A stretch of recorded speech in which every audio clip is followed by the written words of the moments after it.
O Fluminense é o terceiro colocado do Campeonato Brasileiro, né? Vem numa sequência muito boa e a gente sabe que não seria um jogo fácil. Até falamos aqui antes do jogo que o time do Fluminense é um time forte, é um time muito equilibrado, né? Tem dois bons laterais, o Guga, o Arana, tem jogadores de muita qualidade ali na frente, que é o caso do Martinelli, que é o caso do Savarino, que é o caso do John Kennedy, né? O Soteldo dá aquelas ciscadas, né? Daquelas rabiscadas, e o Serna também. Eu vi o Cruzeiro hoje, no início do jogo, 10 minutos, 15 minutos, um Cruzeiro dono do jogo, um Cruzeiro com mais posse de bola, um Cruzeiro tentando criar oportunidades, mas o primeiro susto quem tomou foi a gente, né? Que inclusive o Otávio foi obrigado a fazer uma grande defesa. Só que eu não sei, cara, o que acontece com o Cruzeiro às vezes, e hoje isso voltou a acontecer, que o Cruzeiro começa dono do jogo, começa com mais posse de bola, começa criando as maiores oportunidades e parece que o time vai afrouxando assim a marcação, vai dando espaço para o adversário e aí os caras começam a gostar do jogo, né? Porque nós começamos bem, depois o Fluminense equilibrou o jogo, né? Foi um pouco melhor, conseguiu até fazer o gol e aí depois ficou aquele futebol meio moroso, vamos dizer assim, né? Até o final do primeiro tempo. Eu tô falando do primeiro tempo, vou falar do segundo, mas depois eu quero trazer algumas, individualizar alguns atletas. No intervalo, o Arthur Jorge, por questão de precaução, ele tirou ali o Lucas Romero e colocou, o Romero já tinha o cartão amarelo, né? E colocou o Matheus Henrique. Hoje, o Matheus Henrique não entrou mal, tá? Assim, dentro do que ele tinha que fazer, fez uma partida ali ok, o Matheus Henrique. E aí o Cruzeiro voltou tentando mais, né? Chegando, o Fábio teve que fazer mais uma grande defesa, só que ao mesmo tempo que o Cruzeiro tentava, o Cruzeiro dava espaço aqui atrás para o Fluminense, né, que toda hora vinha no contra-ataque. Mas graças a Deus hoje, nós estávamos numa noite inspirada do Kaique, que ganhou praticamente todas. O Jonathan Jesus está vivendo o seu melhor momento com a camisa do Cruzeiro, desde que ele chegou. Mais uma partidaça do Jonathan Jesus, uma partida segura do Fabrício Bruno. E aí eu só não entendi algumas coisas que eu quero falar a partir de agora. O Arthur Jorge, ele tentou colocar o time um pouquinho mais para frente, né? E aí ele fez 3 alterações, acabou trazendo o Christian para lateral, para jogar de lateral direito. E depois do final do jogo, o Christian sai e quem continua fazendo a função da lateral direita ali foi o Kaique Kenji. Cara, seguinte, o Otávio, mais uma partida brilhante. O sistema defensivo do Cruzeiro hoje, os 4 ali atrás, Kaique, Fabrício Bruno, Jonathan Jesus e o Fagner foram bem, tá? Não fizeram uma partida ruim. O Romero, sendo o Romero que é, o Gerson mais... Eu gosto muito quando o Gerson joga perto do Matheus Pereira e eles fazem aquela tabelinha ali, 1-2 entre o outro, né? Que a gente vê que eles falam a mesma língua, né?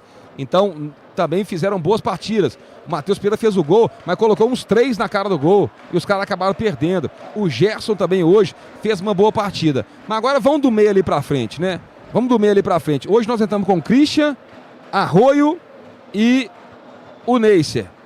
O Christian fez uma boa partida, depois ele foi sacrificado, né, para jogar de lateral, ok.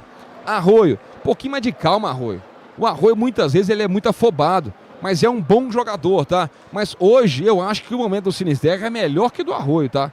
Se às vezes se o Arthur Jorge não abre mão do Christian para ter um jogador de velocidade só, hoje eu iria de Sinisterra.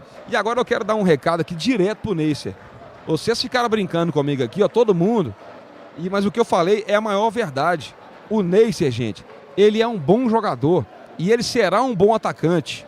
A questão do Neisser é fundamento. E eu lembro uma vez, eu não sei se foi o Renato Gaúcho que falou assim que o Neisser era da onde mesmo? Ele é do Equador? De onde que o Neisser é? Colômbia. É colombiano.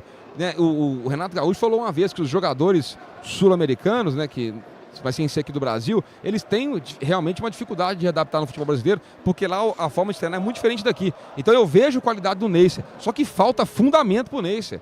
Ele não pode ter uma dificuldade para dominar uma bola. Ele não pode ter uma dificuldade para fazer uma finalização, para poder fazer um passe. E hoje, Neisser, especificamente, você teve 3 ou 4 oportunidades que os companheiros de equipe falam assim: Neisser, faz!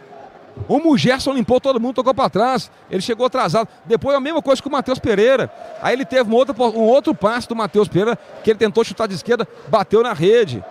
E aí, gente, não é pegar no pé.